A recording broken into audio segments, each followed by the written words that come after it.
$1 juta tuh sulit teman-teman dicapai. Itu Sulit. 7-figure dreams itu bahkan sulit juga untuk relatif Orang luar luar negeri, negeri. iya. US 42 rata-rata orang jadi Bener. milioner. Jadi kayak kamu masih 30-an bermimpi Santai punya tuh. $1 juta ya. Iya, waktunya masih panjang kok. Masih panjang tuh bukan berarti kayak kamu harus santai-santai, tapi kamu harus tahu kemana Ya. kamu harus bermuara, ya. Tapi ya setiap kali ombak ya atau badai yang kamu hadapi ya kamu harus tetap Betul. tenang ya, karena saya lihat banyak sekali orang yang burn out bro. Dalam artian orang itu punya talenta, dia tuh ngetargetin sesuatu tuh terlalu cepat. Ya. Hingga akhirnya dia overwhelming dengan targetnya sendiri, burn out terus akhirnya stres dia, terus nggak bisa hidup dengan maksimal. Karena Betul. hidup itu maraton ya, bukan sprint. Betul. Oke, lanjut. Pertanyaan kedua. Siap. Bisa dengar? Ya, Ada suara masuk? coba dikencengin. Halo? Ya, halo. Oke. Halo Bro Tim, Bro Kakak. Yes. Saya Melvin Liberty dari Hamburg, Jerman. Oke. Saya sudah menikah, istri lagi hamil. Wih. Profesi saya sebagai team leader application management. Fokus saya di ERP system dari Microsoft. Oke. Kondisi keuangan saat ini saya single earner. So istri saya nggak bekerja. Ya. Saya earningnya neto 5.000 euro per month. Yap. Fixed cost-nya sekitar 2,5, so setengah. Variable cost-nya tergantung kebutuhan sih. Kadang kecil, kadang bisa gede. Ya. Sudah investasi sejak 2021 di saham. Lamsam dari 2021 dan DCA sejak masuk 500 sampai sekarang 1.000 euro per month di Oke. S&P 500. Oke.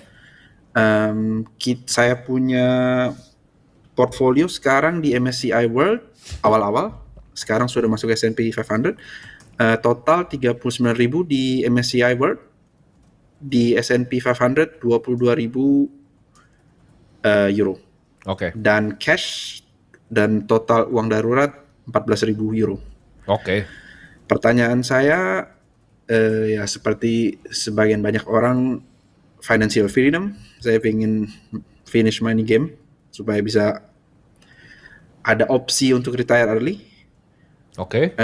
Gimana cara optimalisasi saya punya portfolio ke depannya, karena saya baru mau masuk dengan cash saya ke bidang kripto. Saya juga baru masuk akademi sejak Mei tahun ini. Oke. Di Jerman itu kamu ada ini nggak apa tax planningnya gimana dulu? Karena kamu kan beli S&P 500 nih. Yes. Ini yang dari US atau Yeah. gimana? Iya, yang dari US, cuman dari broker Jerman. Karena potong tax Jadi di taxnya dividennya udah nggak? fix. Dividennya kena berapa taxnya? Kena.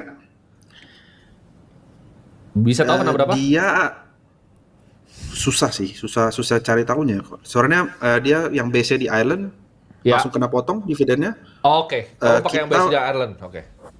Iya. Jadi kita kena potongnya di sini fix, kalau di liquidate 25% keuntungan. Oke. Jadi pengeluaran bulanan sekitar berapa? 2.500. 2.500 2.500 euro per bulan. euro Oke. per bulan. Kamu tahu rule 3%? Tahu. Jadi kalau kamu bisa withdraw 3%, kamu mau retire early atau mau lanjut kerja? Ini kan ERP berarti ya di Microsoft ya? Iya, betul. Oke. Jadi kalau kamu mau 2.500 euro per bulan, berarti per tahunnya itu 30.000. Ya kan? Kamu perlu kira-kira 30.000 euro per tahun. Jadi jawaban kamu sebenarnya simpel banget. Ya. Jadi kamu kan kalau 3% tuh kamu harus bisa cover ini kan? Iya. 12 ya. Ini kamu sebenarnya cukup straightforward karena ini 30.000 ya kan? 30K. Kamu tinggal perlu berapa jawabannya? Kamu tinggal perlu sejuta euro angkanya.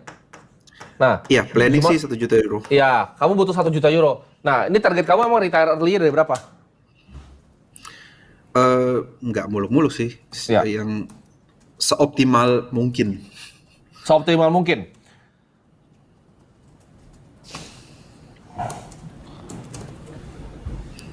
Saya Cash mau kamu pivot sekarang masuk ke full Bitcoin, di cuman mana? Cashnya di mana? Cashnya masih full di account, Oke, cuman dapat 2% bunga. yielding bunga. Kamu ada kemungkinan bisa tambahin income atau enggak? Sulit di Jerman. Regulasinya ketat untuk Oke. extra earning. Kalau asumsi kamu bisa, ini kan dia pakai S&P bro ya, dan Yes. MSCI World. Asumsinya mungkin 11%, 10%, ya kan? Ya, Tapi realistik, kalau sama inflasi kurang harusnya, 89 sih sebenarnya. Ya. Real return 89, kamu butuh waktu gitu. Sesimpel kamu butuh Dan waktu. sebenarnya udah on track ya. Kamu penghasilan ya 50% spending, udah DCA juga saham dari Ya. 2021 ya. Technically juga udah oke ya metodenya. Ya, so far so good sih. Ya. Kalau kamu nggak bisa tingkatin pendapatan dan katamu itu berat ya, udah di track yang oke menurut saya. Ya. Cuman kamu harus nabung untuk apa 1 juta euronya. Kamu mungkin butuh sekitar 13 sampai 14 tahun. Untuk kamu bisa save kan 2.500 kan? Ini semuanya ke S&P. Kamu DCA per bulan dengan expected return 10 sampai 11% ya, Bro ya. Ya. Ini gede banget. Kamu butuh 13 sampai 14 tahun untuk reach segini. Nah, ini baru kamu bisa withdraw 3%. Untuk cover biaya hidup kamu ini 2.500. Cuman kan ya itu pasti meningkat kan overtime, dan sejuta euro Biden mungkin nggak worth sebanyak itu. Ya, kamu harus ngitung inflasi juga ya. Iya. Jerman Bisa lebih baru-baru tinggi. aja ya, inflasinya spiking juga kan. Iya. Jadi kamu bisa sabar nggak mungkin sekitar 13 sampai 14 tahun, kecuali ya tadi karena kemampuan paling besar manusia itu actually bukan di investmentnya atau di apa namanya, bukan di kemampuan dia bisa generate return dari investasi Ya. gitu. Karena Warren Buffett aja 20% kan, dan kita semua nggak ada yang mungkin sedia konsisten selama Pasti. berpuluhan tahun. Gue sama Bro Kakak mungkin ujung-ujungnya konsisten mungkin di 16%, Iya. 17%.